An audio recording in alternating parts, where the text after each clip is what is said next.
안녕하세요. 혼자 찾아오셨나요? 이 책 어떠세요? 읽어보시겠어요? 아니에요. 그냥 둘러보러 왔어요. 아, 그럼 커피 한 잔 드릴까요? 62세에 처음 들어간 골목길 작은 서점이었어요. 친구가 추천해서 간 곳인데 혼자 왔다고 하니 커피까지 대접해준다니 당황했죠. 이곳에서 어떤 일이 있었는지 그리고 제 인생이 어떻게 바뀌었는지 들려드리려고 합니다. 저는 박민수라고 해요.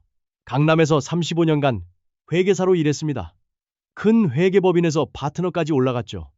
평생 숫자만 보고 살았어요. 세금 신고, 회계감사, 재무상담, 돈과 관련된 모든 일들만 했거든요. 그런데 정년퇴직하고 나니까 세상이 텅 비어 보이더라고요. 마치 제 안의 모든 소리가 사라진 것만 같았습니다. 아내 영희는 5년 전에 췌장암으로 세상을 떠났고 아들들은 모두 해외에서 살아요. 미국, 캐나다에서 각자 가정을 꾸리고 살죠. 집이 너무 조용했습니다. 에어컨 돌아가는 소리, 냉장고 웅거리는 소리만 들리고 매일 같은 시간에 일어나서 같은 뉴스를 보고 같은 산책로를 걷고 같은 식당에서 밥을 먹었어요. 살아있는 건지 죽어있는 건지 구분이 안 되더라고요. 저라는 존재가 흐릿해지는 기분이었습니다. 그런데 대학 동기 승호가 갑자기 전화를 했어요. 야, 민수야. 너 요즘 영 안 좋다더라? 나와서 재밌는 곳 구경하자. 처음엔 귀찮았죠. 사람 만나는 것도 싫고 새로운 곳에 가는 것도 부담스러웠거든요. 하지만 그날따라 텅 빈 세상이 너무 무겁게 느껴져서 이대로 있다가는 정말 말라 죽을 것 같다는 생각이 들었습니다. 그래서 나갔습니다. 지하철을 타고 홍대 입구역까지 가는 동안 창밖을 봤어요. 봄이었거든요. 벚꽃이 막 피기 시작한 나무들이 스쳐 지나가더라고요. 그때 문득 생각이 났어요. 영이랑 벚꽃 구경을 한 번도 제대로 해보지 못했구나. 제 마음속 깊은 곳에 묻어두었던 외로움이 다시금 피어나는 순간이었습니다. 승호가 안내한 곳은 책과 차 미루나무라는 간판이 걸린 작은 서점이었어요. 문을 열고 들어가니 작고 아담한 체구의 여자분이 나와 어서 오세요. 혼자 오셨나요? 하고 물었죠. 서점에 온 건 정말 오랜만이었거든요. 당황스러움보다 그분의 차분하면서도 묘하게 슬픔이 어린 눈빛에 시선이 닿았습니다. 매장 안에는 책들이 빼곡히 꽂혀 있었고 곳곳에 작은 테이블들이 놓여 있었죠. 그런데 그 중에서 유독 눈에 들어오는 분이 있었습니다. 창가 테이블에 홀로 앉아 책을 읽고 있는 그녀. 50대 후반쯤 되어 보이는 나이였지만 고단한 세월의 흔적 속에서도 흔들림 없는 외로움이 깊게 배어있는 표정이었습니다. 그녀가 입고 있던 회색 카디건은 팔꿈치 부분이 살짝 해져서 실밥이 나와 있었고 안경테도 조금 낡아 보였죠. 순간 제 안에 영희가 떠올랐습니다. 영희도 그랬거든요. 옷 한 벌을 몇 년씩 아껴 입고 안경도 불편해도 새로 바꾸는 걸 아까워했죠. 그녀의 모습에서 영희와 비슷한 어딘가 모르게 여리고 애틋한 그림자를 보았습니다. 승호가 그녀에게 친근하게 인사했어요. 수경아, 안녕. 그제서야 알았죠. 이미 알고 있는 사이였구나. 안녕하세요. 수경 씨가 일어나서 인사했는데 나긋하고 차분한 말투가 제 마음에 잔잔히 스며들었습니다. 그녀는 저를 조심스럽게 바라봤어요. 또 이상한 사람은 아닌가 하는 표정이었죠. 승호가 차를 주문하고는 저를 소개했습니다. 수경 씨는 차를 따라주면서 조심스럽게 물었어요. 어떤 일 하세요? 회계사였어요. 이제 은퇴했고요. 했더니 고개만 끄덕이고 말이 없더군요. 어색한 침묵 속에서도 저는 자꾸 그녀에게서 시선을 뗄 수 없었습니다. 그런데 수경 씨가 다른 테이블로 가는데 그 걸음걸이가 조금 이상했어요. 왼쪽 다리를 살짝 절더군요. 마치 어디 다친 것처럼. 저분 괜찮아? 제가 승호에게 물었죠. 교통사고 후유증이야. 3년 전에 사고 났는데 아직도 불편해해. 승호 말을 들으니까 더욱 마음이 아리고 안쓰러웠습니다. 저렇게 작고 여린 몸으로 혼자서 이런 서점까지 운영하며 얼마나 힘들까 싶었거든요. 수경 씨가 다시 돌아와 앉았는데 제가 자꾸 다리를 신경 쓰는 걸 눈치챘나 봐요. 자세를 바꿔서 다리를 가리더군요. 그녀의 굳게 닫힌 마음이 느껴졌습니다. 수경 씨, 제가 조심스럽게 불렀어요. 다리가 불편해 보이시는데. 수경 씨가 깜짝 놀라면서 얼굴이 빨개졌어요. 그녀의 흰 피부에 붉게 번지는 당황스러움이 선명했습니다. 괜찮습니다. 별로 안 아파요. 그런데 그 순간 제 입에서 이런 말이 나왔어요. 병원 가보셨어요? 물리치료 받으시는 게 좋을 것 같은데. 수경 씨가 놀라 눈을 동그랗게 떴어요. 마치 제가 세상에서 가장 이상한 말을 한 것처럼요. 왜 그러세요? 저한테 왜 관심을? 목소리가 떨리면서 당황하더군요. 그녀의 가녀린 목소리가 제 가슴을 울렸습니다. 그냥 제가 걱정되어서요. 정말 그랬어요. 이유를 모르겠더라고요. 그냥 그녀의 존재 자체가 제 마음에 걸렸습니다. 승호가 갑자기 핑계를 대고 자리를 떴어요. 나중에 생각해보니 일부러 저희 둘만 남겨둔 것 같았죠. 수경 씨와 둘이 마주 앉으니 어색했습니다. 수경 씨는 계속 저를 의심하는 눈빛으로 봤어요. 이 사람이 정말 순수한 마음일까 하는 표정이었거든요. 정말 그냥 걱정되어서 그런 거예요? 수경 씨가 조심스럽게 물었어요. 네, 정말이에요. 아내도 아프다가 세상을 떠났거든요. 그래서 더 신경이 쓰여요. 제가 진심으로 말했더니 수경 씨가 한참 동안 저를 쳐다봤습니다. 그녀의 깊은 눈빛 속에서 어둡게 드리워져 있던 외로움이 서서히 걷히는 것을 느꼈습니다. 죄송해요. 의심해서. 수경 씨가 작은 목소리로 말했어요. 요즘 사람들이 다 조건이 있어서요. 그녀의 한마디 한마디에 숨겨진 깊은 상처와 외로움이 느껴졌습니다. 서점에서 나와서 근처를 걸었습니다. 골목길이 참 예쁘더군요. 이 동네에서 얼마나 사셨어요? 제가 물었어요. 5년 됐어요. 서점 연지는 3년이고요. 혼자 하시기 힘들지 않아요? 처음엔 힘들었는데 이제 익숙해졌어요. 책을 좋아하니까 행복해요. 그렇게 이야기를 나누면서 걷는데 수경 씨의 표정이 점점 밝아지더라고요. 그녀의 창백했던 얼굴에 화사한 미소가 피어났습니다. 민수 씨는 책 읽으세요? 요즘엔 안 읽어요. 예전엔 경제서적만 봤고요. 그럼 소설 한번 읽어보세요. 추천해 드릴게요. 수경 씨가 맑게 웃으면서 말했는데 처음 보는 환한 표정이었어요. 그 미소는 제 얼어붙었던 마음에 따뜻한 온기를 불어넣는 것 같았습니다. 서점으로 돌아가서 수경 씨가 책 한 권을 골라줬어요. 82년생 김지영이었죠. 이 책 어때요? 요즘 많이 익히는 책이에요. 좋아요. 사볼게요. 책값을 내려고 하는데 수경 씨가 손사래를 쳤어요. 괜찮아요. 그냥 드릴게요. 첫 손님 선물이에요. 그럼 안 되죠. 장사하시는 분이. 정말 괜찮아요. 대신 다 읽으시면 감상 들려주세요. 그녀의 작은 배려가 저에게는 어떤 큰 선물보다도 값지게 느껴졌습니다. 그날부터 저는 매주 그 서점에 가게 됐어요. 책도 읽고 수경 씨와 이야기도 나누고 처음엔 어색했지만 점점 편해졌어요. 수경 씨가 추천해주는 책들을 읽으면서 새로운 세계를 알게 됐거든요. 민수 씨, 이 책은 어땠어요? 재밌더라고요. 이런 관점은 생각해 본 적이 없었어요. 그럼 이번엔 이 책 어때요? 수경 씨가 늘 새로운 책을 추천해 줬어요.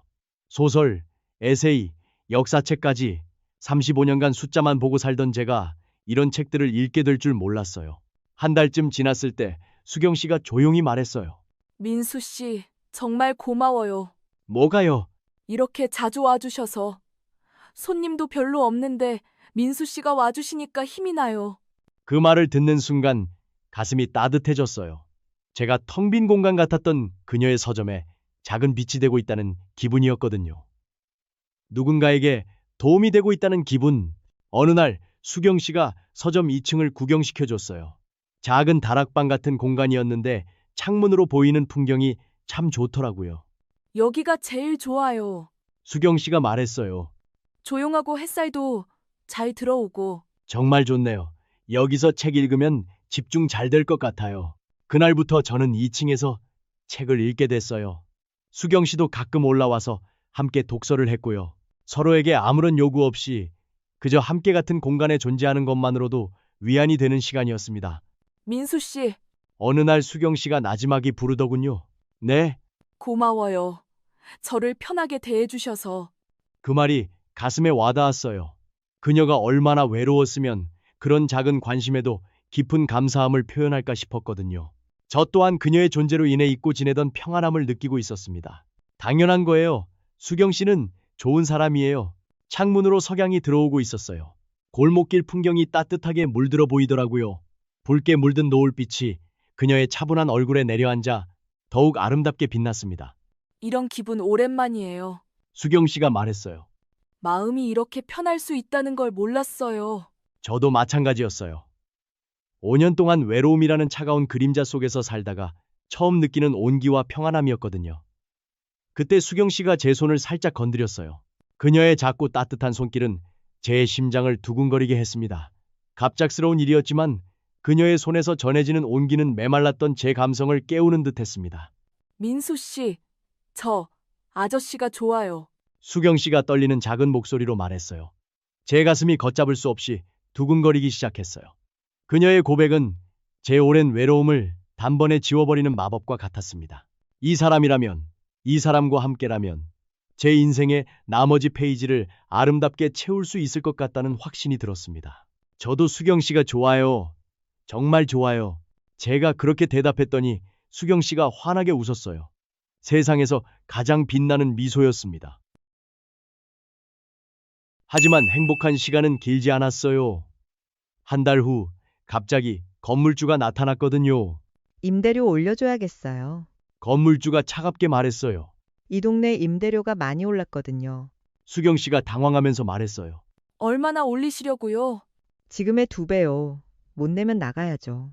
2배라니 작은 서점으로는 감당할 수 없는 금액이었어요. 그날 밤 수경 씨와 진지한 대화를 했어요. 그녀의 얼굴에 다시 드리워진 그림자, 모든 것을 포기하려는 듯한 체념의 표정은 제 마음을 갈갈이 찢어 놓았습니다. 민수 씨, 서점 문 닫아야 할 것 같아요. 다른 곳으로 이사 가면 어때요? 보증금도 없고 이사 비용도 없어요. 그냥 포기하는 게 나을 것 같아요. 수경 씨가 체념한 표정으로 말했어요. 그녀의 깊은 절망과 고통이 저에게 그대로 전해지는 것 같았습니다. 그녀의 이 작은 서점은 단순히 사업장이 아니었습니다. 그녀의 외로운 삶을 지탱해온 유일한 안식처였고, 이제 막 저와 함께 새로운 희망을 품기 시작한 보금자리였습니다. 이곳을 잃으면 그녀는, 그리고 우리 둘은 다시 깊은 외로움 속으로 빠져들 것입니다. 저는 도저히 그 모습을 볼 수 없었습니다. 그녀의 맑은 미소, 그녀의 차분한 목소리, 그녀의 모든 것이 사라지는 것을 상상할 수조차 없었습니다. 그녀는 제 인생을 다시 숨쉬게 해준 사람이었습니다. 그때 저는 결심했어요. 이 사람을, 그리고 우리 둘의 새로운 시작을 지켜야겠다고. 제가 도와드릴게요. 뭐라고요? 이사 비용이랑 보증금 제가 대드릴게요. 수경 씨가 깜짝 놀라더군요. 그녀의 동그란 눈에 경이로움과 의심이 동시에 스쳐 지나가는 것을 보았습니다. 그럴 수 없어요. 너무 큰 돈이에요. 괜찮아요. 퇴직금이 있어요. 사실 영희 병원비로 많이 썼지만 그 정도는 남아 있었거든요. 정말 그렇게 해주실 거예요? 수경 씨 눈에 눈물이 맺혔어요. 그녀의 눈에서 왈칵 쏟아져 내리려는 눈물은 그녀가 얼마나 절박했는지를 보여주었고, 저는 그런 그녀를 꼭 안아주고 싶었습니다. 네, 정말이에요. 대신 조건이 있어요. 조건이요? 새로운 서점에서 함께 일하게 해주세요. 저도 뭔가 하고 싶어요. 다음 날 더 좋은 위치에 있는 매장을 찾았어요. 홍대 메인거리 근처의 2층 건물이었는데 1층은 서점, 2층은 카페로 꾸밀 수 있는 구조였죠. 계약금을 내고 인테리어를 시작했습니다. 수경 씨가 책 분류를 하고 저는 카페 공간을 준비했어요. 정말 꿈 같아요. 수경 씨가 새 책장을 보면서 말했어요. 이렇게 큰 서점을 가질 줄 몰랐어요. 저도 새로운 시작이에요. 숫자 말고 다른 일을 해보는 거죠. 개업 준비를 하면서 저희는 정말 가족처럼 지냈어요. 함께 도서 주문을 하고 메뉴를 정하고 인테리어 소품을 고르고 오픈 일주일 전 수경 씨가 2층에서 저를 불렀어요. 민수 씨, 여기 보세요. 창문 밖으로 보이는 풍경이 정말 예뻤어요. 홍대 거리의 젊은 에너지와 따뜻한 조명들이 어우러져 있었거든요. 여기서 새로운 시작이네요. 수경 씨가 말했어요. 그럼요. 우리 둘의 새로운 시작이에요. 그때 수경 씨가 제게 다가와서 포옹했어요. 따뜻하고 안전한 느낌이었어요. 고마워요, 민수 씨. 저에게 새로운 꿈을 주셔서. 저야말로 고마워요. 제게 새로운 인생을 주셔서. 드디어 책과 차, 미루나무 2호점이 문을 열었어요. 1층은 더 넓어진 서점, 2층은 북카페로 꾸몄죠. 개업 첫날부터 손님들이 몰려왔어요. 젊은 사람들이 많았지만 저희 또래 분들도 꽤 오시더군요. 어머, 여기 분위기 정말 좋네요. 사장님들이 부부세요? 손님들이 그렇게 묻길래 저희는 웃으면서 대답했어요. 네, 인생 2막을 함께 시작한 동반자예요. 그날 밤 마지막 손님이 나간 후 저희는 2층에 앉아서 하루를 정리했어요. 정말 꿈 같은 하루였어요. 수경 씨가 말했어요. 이제 시작이에요. 앞으로 더 좋은 일들이 많을 거예요. 창밖으로 홍대거리의 네온 사인들이 반짝이고 있었어요. 새로운 시작의 상징처럼 보였거든요. 민수 씨, 사랑해요. 수경 씨가 처음으로 그런 말을 했어요. 저도 사랑해요, 수경 씨. 62세와 58세에 찾은 새로운 사랑이었어요. 늦은 나이지만 전혀 늦지 않았어요. 지금 저희는 매일 서점에서 함께 일하고 있어요. 손님들과 책 이야기를 나누고 새로운 작가들을 발굴하고 북토크 행사도 열고 아들들도 처음엔 걱정했지만 지금은 제 새로운 인생을 응원해 줍니다. 아버지가 이렇게 행복해 하시는 모습 오랜만에 봐요. 작년 크리스마스에 아들이 그렇게 말했어요. 인생 2막은 생각보다 훨씬 아름다웠어요.